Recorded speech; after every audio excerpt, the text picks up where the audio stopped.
यताबाट आएको म अनि कान्छीहरू आउने यताबाट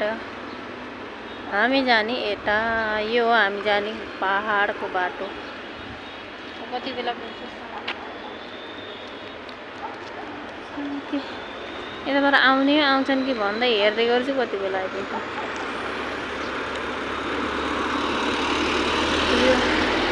यो हो चौडा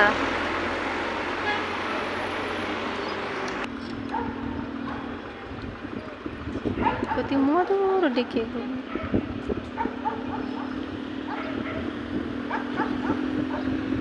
गाडी कान्छीहरूको